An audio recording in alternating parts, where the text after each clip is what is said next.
بسم الله الرحمن الرحيم الحمد لله رب العالمين والصلاة والسلام على أشرف الأنبياء والمرسلين محمد وعلى آله وأصحابه أجمعين أما بعد إخوة الإسلام عباد الله. In this society, you have a lot from amongst the people that like to play the blame game and point fingers at other individuals as it relates to actions that they put forth and the negative outcomes that come as a result of the actions that they put forth. They want to blame everybody else or blame other people for the outcome to the action that they put forward instead of acknowledging that the wrong is from themselves. And for this reason, when attempting to advise somebody or give dawah to somebody, and you talk about the condition of a person that is disobedient to Allah in a general sense, you may hear statements like, well, you can't judge nobody. Or you may hear some other statement and or phrase that deflects from the person taking accountability for themselves, and thus forth and so on. And I want to give an example of something that happened at my job, where there was a brother, a Guyanese brother. He walked into the bathroom at the job, and at this particular job, the company whose site we're on, they hire people to clean the bathrooms. And so there was an individual that was hired to clean the bathroom within the bathroom who clearly was high off of something. He was high off of something. Now, I walked in the bathroom and I saw this individual high as a kite, and I recognized that he was high as a kite just based off my background, me coming from the inner city and unfortunately being exposed to that type of dysfunctional behavior. But the brother, the Guyanese brother, who walked in the bathroom prior to me coming into the bathroom, walked in and out, he doesn't have that same background. And so when he saw this individual, he legitimately thought that this man needed medical attention. And so when he saw him, he went in and I guess rushed out to his superiors and informed them, look, there's somebody in the bathroom. It looks like he needs medical attention immediately. So by the time I was coming out of the restroom, people were rushing up, going into the bathroom to investigate in order to help this individual. As a result, this man ended up losing his job, of course, because he was high off of whatever he was on. So he ended up losing his job as a result, because the first thing the company did was they urine tested him to see what was in his system. And of course, he came up positive for several substances. The point that I'm making is, the next day, I have a Muslim approach me. A Muslim approached me. This brother, still listening to the kuffar, hanging with the kuffar, adopting the outlook of the kuffar, comes to me and tells me, yeah, I talked to some of the fellas who work in this area, and they're saying that the brother snitched on him. The brother snitched on him and caused him to lose his job. The brother who thought this person was going to have some type of seizure or heart attack and wanted help for him and rushed to get some type of medical assistance for him, this Muslim brother walks up to me with the kalam of the kuffar and their pitiful outlook on situations and says the brother snitched on him and caused him to lose his job. So now it's the brother's fault. It's not that individual's fault for getting high on the job, but now it's the brother's fault. Now, of course, when I heard this, I immediately advised that brother very firmly. First, don't come to me carrying the pitiful outlook of the kuffar on this situation. Second, the very definition of snitching amongst the kuffar, that wouldn't even be it. Because snitching is when you have two people that are committing a crime together. One gets caught and he tells on the other person that was a partner in crime with him. This situation or circumstance is nothing like that. And so this particular example that I'm giving is an example that you find with a lot of the brothers and sisters who don't leave off having a pitiful outlook on situations. They have the same outlook that they may have had prior to Islam, that you still find the kuffar having. And basically, this is the blame game. He lost his job because of the brother.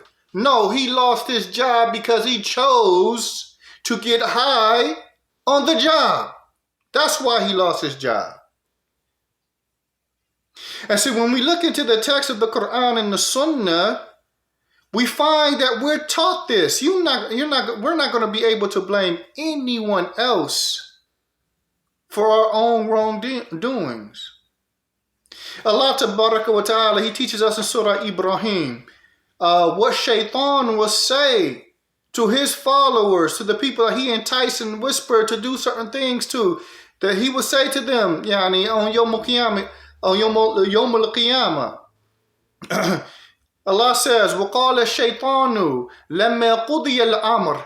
And Shaitan will say, after the decisions have been made, after the affairs are closed and the people enter paradise and the people enter the fire, إِنَّ اللَّهَ وَعَدَكُمْ وَعَدَ الْحَقِّ وَوَعَدْتُكُمْ فَأَخْلَفْتُكُمْ. Indeed, Allah promised you with a truthful promise, with a certain promise, a promise of paradise if you do A, B, C, D, and E, that's in accordance with that which He loves and is pleased with. And I promised you.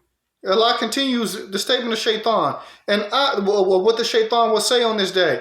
And I promised you, and I broke my promise. I promised you with the thing, and I broke my promise.